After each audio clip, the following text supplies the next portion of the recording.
La sortie récente en DVD Blu-ray de The Wicker Man, avec Christopher Lee dans l'un de ses meilleurs rôles, nous a donné envie de revenir sur la carrière de l'acteur anglais en posant cette question simple: c'était qui, ou plutôt c'était quoi, justement, Christopher Lee? Voici notre réponse subjective en 10 petites madeleines.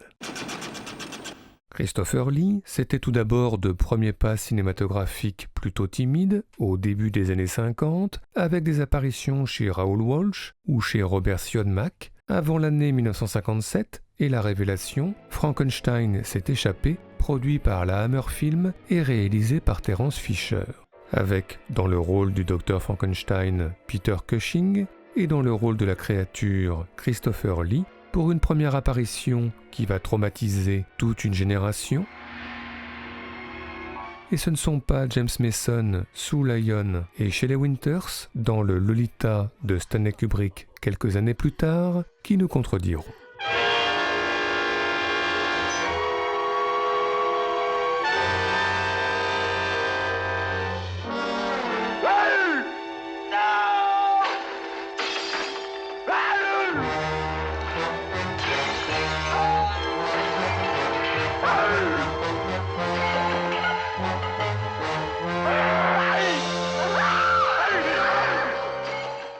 Christopher Lee, c'était ensuite en 1958 une nouvelle révélation pour le classique des classiques, Le Cauchemar de Dracula, toujours produit par la Hammer et toujours réalisé par Terence Fisher, où il incarne pour la première fois le comte Dracula, le rôle d'une vie, pour une première apparition très sophistiquée, en haut d'un escalier, comme déjà là depuis la nuit des temps. Mr. Harker, I'm glad that you've arrived safely. Count Dracula. I am Dracula, and I welcome you to my house. Et puis quelques instants plus tard, une réapparition moins sophistiquée et plus sauvage, alors que Jonathan Harker est menacé par une vampire, une réapparition qui là aussi traumatisera toute une génération.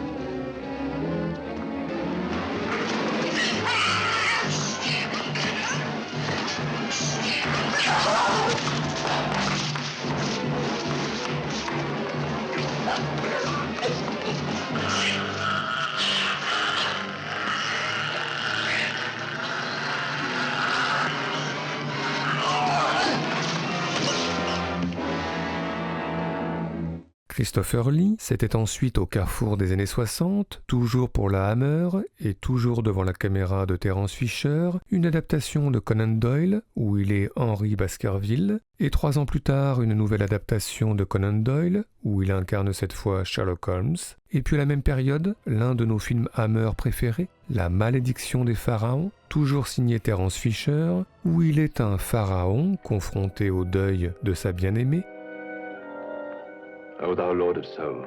puis transformé en momie qui, 4000 ans plus tard, réveillé par les profanateurs de tombeaux, sème la terreur dans les marécages, puis dans les salons, face à Peter Cushing, encore lui, avant d'être confronté à un écho du temps et au trouble de la réapparition.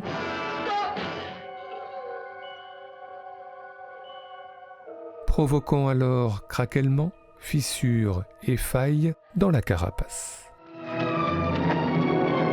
Put me down. Garrus, put me down.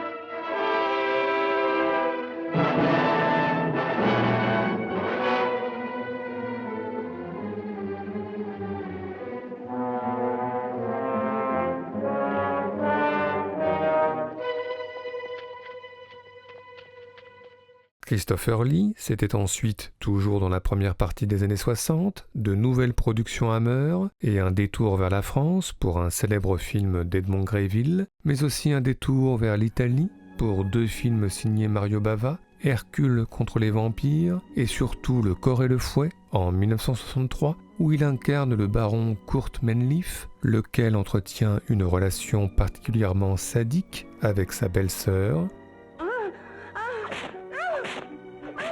Du coup, un meurtre au poignard près d'une fenêtre.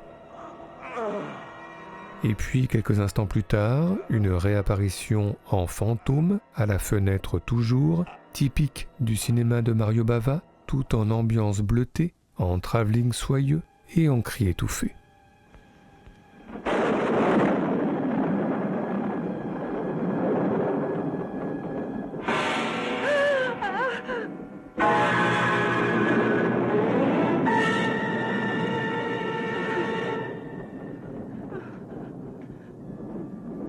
Kurt!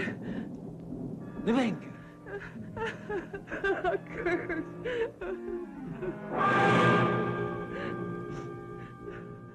Christopher Lee s'était ensuite, au milieu des années 60, d'autres détours vers l'Italie et d'autres productions Hammer, mais aussi en 1965, Le Masque de Fu Manchu de Don Sharp, où en Docteur Fu Manchu, il porte une saillante moustache passée à la postérité. Et puis au même moment, Rasputin, le moine fou, toujours de Don Sharp, où il incarne dans la Russie de la fin du XIXe siècle le guérisseur controversé.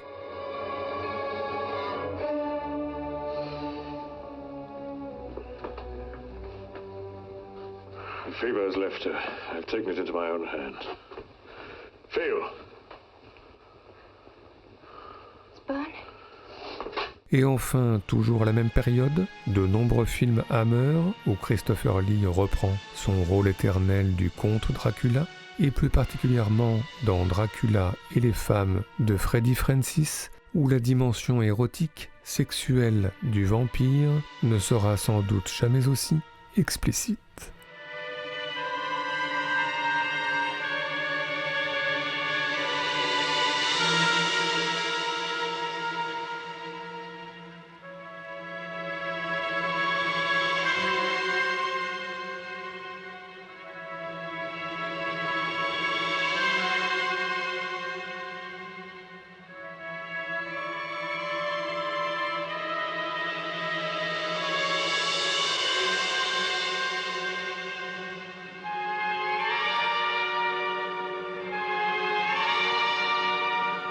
Christopher Lee, c'était ensuite, au début des années 70, les retrouvailles avec l'univers de Conan Doyle, dans La vie privée de Sherlock Holmes de Billy Wilder, où il incarne cette fois Mycroft Holmes, frère du célèbre détective. Come in, Sherlock. Dr. Watson. Sit down. Et puis dans la foulée, Les Trois Mousquetaires de Richard Lester, où il est le comte de Rochefort, avec bandeau sur l'œil. Yes, I hear you, Eminence. Et enfin et surtout, la même année, le grand film The Wicker Man de Robin Hardy. Soit la disparition d'une jeune femme sur l'île de Summer Isle, un policier chargé de l'enquête qui va rencontrer Lord Summer Isle, alias Christopher Lee, souriant et affable, en tous les cas au début. Good afternoon, Sergeant Howie. I trust the sight of the young people refreshes you. No, sir. It does not refresh me. Oh, sorry. Car ensuite, la secte, les rites païens, les incantations et le dieu d'osier. No, dear God! No, Christ! The Wicker Man, un film qui deviendra culte, réapparaissant par exemple au détour d'un passage télé dans Petit meurtre entre amis avec Ewan McGregor. No, dear God! No, Christ! Le film aura aussi droit à un remake en 2007 avec Nicolas Cage dans le rôle principal. Oh God! Oh my God! Oh my God! Et puis plus récemment, le film ressurgira au détour de quelques scènes référencées dans le Midsommar d'Ari Aster. Enfin, The Wicker Man fera retour dans quelques chansons, et notamment dans le clip en animation Burn the Witch de Radiohead, ce qui nous a toujours donné des envies de Rickett. Reverence the sacrifice.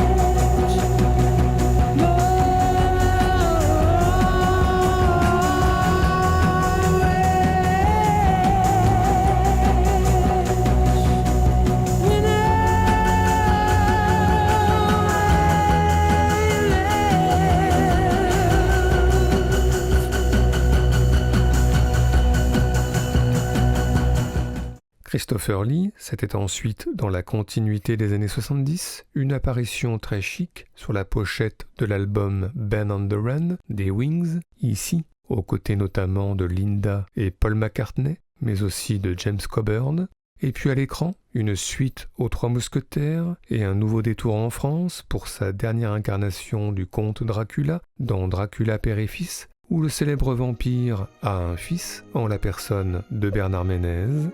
Bien, Ferdinand. Il n'y a pas le feu. Et puis toujours dans les années 70, le rôle du méchant Scaramanga dans le James Bond L'homme au pistolet d'or, affublé comme souvent dans la série d'une particularité génétique. Un Scaramanga inséparable de son pistolet d'or bien sûr, avec lequel il va notamment affronter James Bond Roger Moore au cours d'un célèbre duel sur l'île Khao Phin Kan en Thaïlande. 1, 2, 3, 4, 5, 6, 7, 8, 9, 10, 11, 12, 13, 14, 15, 16, 17, 18, 19, 20. Christopher Lee, c'était ensuite des années 80 curieusement vides, avec quelques films qui ne sont visiblement pas restés dans l'histoire du cinéma, participation à un Chuck Norris méconnu, ou suite de films d'horreur célèbres. Cela dit, Christopher Lee apparaît quand même au cinéma à cette période, mais de façon détournée, par exemple dans cette scène référencée, dans Les Charlots contre Dracula, ou quelques années plus tard, au détour d'un extrait télé, tout aussi référencé, dans le film de vampire Innocent Blood de John Landis.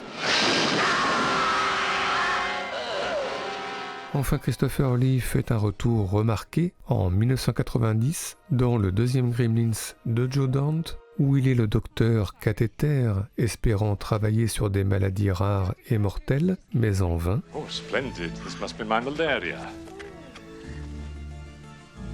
Just rabies. I've got rabies. Et un docteur qui se révélera visiblement peu convaincu par l'intérêt du mogwai, Cute, isn't it? et encore moins convaincu par ses goûts musicaux. Well, I'm ready. I'm willing. And I'm able to rock and roll all night. I'm ready. I'm willing. And I'm able to rock and roll all night. Come on, pretty baby. We're gonna rock, we're gonna roll until the broad daylight. Because I'm ready. And I'm able. I'm willing and I'm able. So you better come and go with me. He likes this music. Yes, it's his favorite. Tell them more about free. Not so fast. Christopher Lee, c'était ensuite, dans les années 2000, une nouvelle carrière, musicale cette fois, et dans un genre particulier, le heavy metal.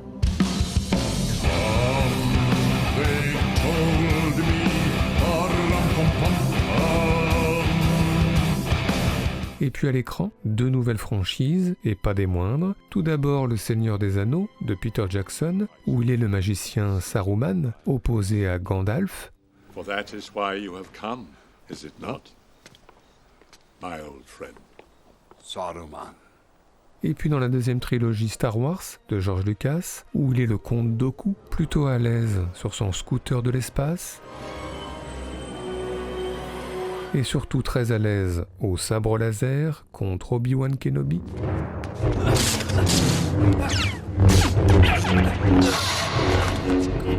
Master Kenobi, you disappoint me. Mais aussi plus tard contre Yoda.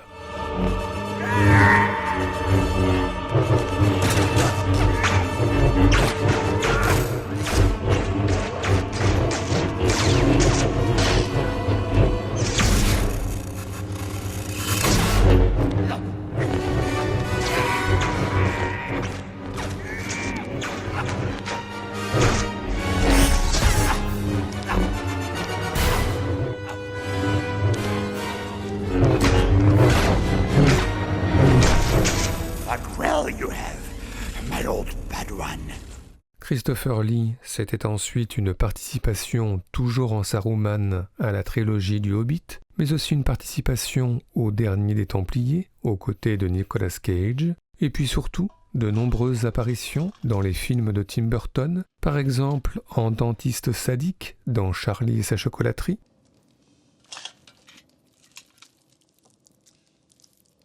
Caramels.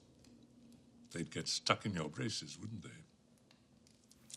ou prêtant sa voix au Jabberwocky dans Alice au Pays des Merveilles, We meet on the battlefield once again. sans oublier une apparition toujours très référencée dans cette scène de Frankenweenie.